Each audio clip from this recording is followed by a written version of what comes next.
In this episode of Highlight Sundays, I decided that doing a PSA of the week seems to be a pretty smart thing to do.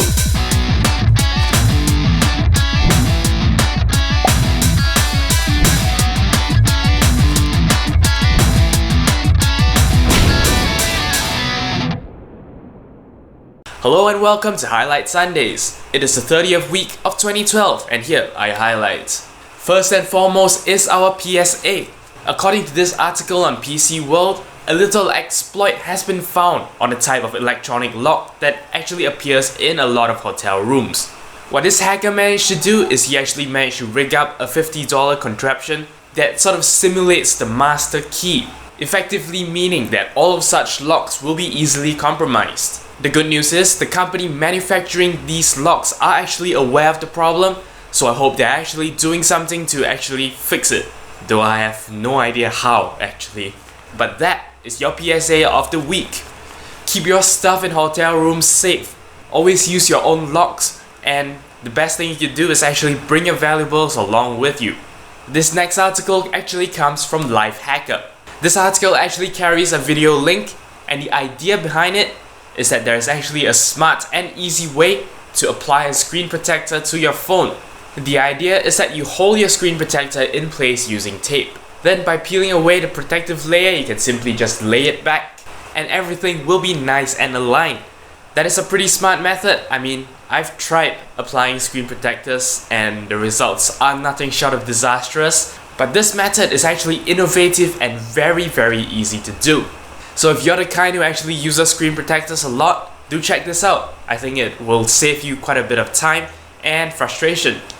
Pixar is known for a lot of its good films. Now I was actually not aware of this, but at one point of time, a member of the Pixar staff actually tweeted out a bunch of rules that go behind their storytelling technique. However, what's new is that someone has actually used Lego figures to actually illustrate these rules. If you are a storyteller in any way, be it a filmmaker, a script writer, even just a novel writer, you really should check all these out because they are very important tips. I'll give you the link to the article in the video description. I highly urge you to read it. It is quite a great insight into the thought process that's actually being put into the Pixar films. Android Jelly Bean. I seem to be talking about this a lot, and well, others are as well. Now, this segment will serve as a little bit of a follow-up to my Android updating vlog. If you haven't seen it, I will put a link on screen so you can jump to that vlog and listen to what I had to do to actually get my Android device to update from ice cream sandwich to jelly bean. However, the issue here is this. As you know, much of the internet actually runs Adobe Flash. That is, there is some sort of thing on a page, be it animations or links or videos that are actually created using Adobe Flash. They require Adobe Flash Player to play back, and if you do not have that, then you cannot fully experience what the website has to offer. For some reason, Adobe is actually stopping the release of Flash Player on Android devices. Based on my understanding, Android 4.0, that is Ice Cream Sandwich, is the last version of Android that will actually come with Flash.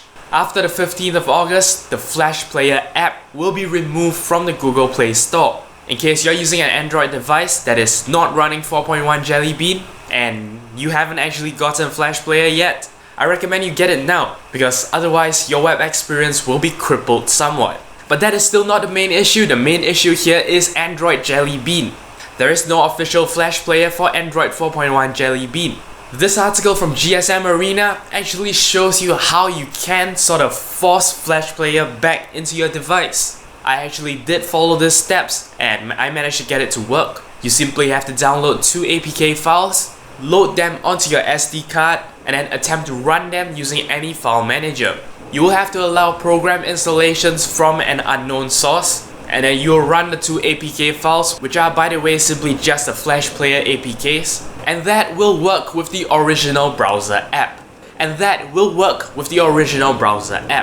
If you're interested in actually doing this side loading of Flash Player, do check out the GSM Arena link, which I will of course put in the video description. Now, I have spoken about Minecraft on many occasions now. Not only is it an awesome game, what I really like about it is the fact that a huge community has sprung up around this game. One community attracts our attention today. In particular, that will be the Minecraft YouTube community. Quite a few YouTubers have sprung up with their videos on Minecraft, and it has resulted in just this huge crowd following just within YouTube itself. Now chances are you'll probably know Discovery Channel did this little song, sort of just showcasing the marvels of the world. Well, it's been done in Minecraft.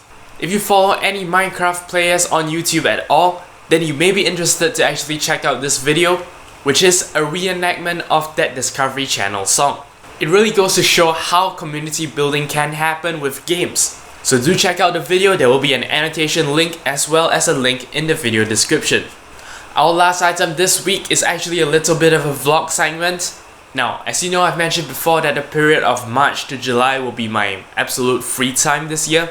And I would actually devote this time, which is before my uni term starts, to actually, well, roll out all my videos and hopefully get accepted into the YouTube Partners program.